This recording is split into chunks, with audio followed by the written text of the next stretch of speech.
Сүүлийн жилүүдэд төрийн албан хаагчдын гэр ажлын байрнаас хэмжээний бэлэн мөнгө олсон хэрэгүүд цөөнгөө гарсан. Ганцхан жишээг дуртахад 2022 оны 6 дугаар сард үндэсний статистикийн хорооны дарга Баттавагийн гэрээс 250 мянган Америк доллар бэлнээр олдсон байдаг. Тодорхойлбол эрүүгийн цагдаагийн алба авилгатай тэмцэх газраас өнгөрсөн 2022 оны 6 дугаар сард үндэсний статистикийн хорооны дарга Баттавагийн гэрт нэгжлэг хийхэд 250 мянган Америк доллар олдсон байдаг юм.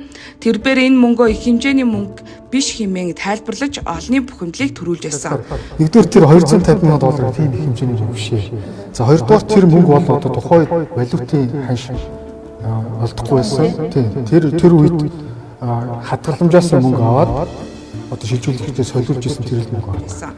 Баттавагийн төрсөн эцгийг 2000-аас 2005 онд Галийн ерхий газрын даргаар ажиллаж байсан Хорлоогийн Баатар гэдэгч тэрээр үнийг үгүйсгдэг. Харин түүний гэр бүлийн хүн бол Хамгаалангийн аав Эрдэс Баялаг эрчим хүчний яамны төрийн нарийн бичгийн даргаар ажиллаж байсан Цэрэн Пүрэв юм.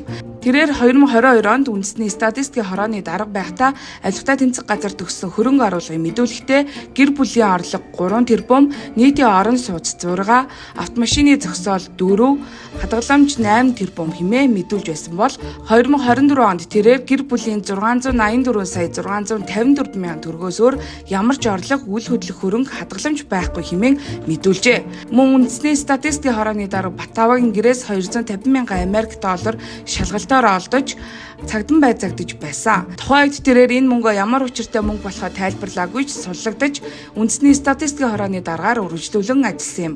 Баттава төдийгүй түүний гэр бүлийн хүн төрийн албан хаагч чухам яаж энэ хөрөнгөөс гадна 250 мянган Америк долларыг бэлнээр бий болгосон нь хачирхалтай. Баттавагийн төлөө шугам 250 мянган Америк доллараар зогссонгүй. Нүүрсний сонсголт гэрчээр дуудагдсан. Тодорхойлбол 2023 оны 12 дугаар сарын 18-ны өдрийн нүүрсний сонсголын 2 дахь шатанд үндэсний статистикийн хорооны дарга Баттава эхнэр амгалантайгаа хамт дуудагдсан байдаг.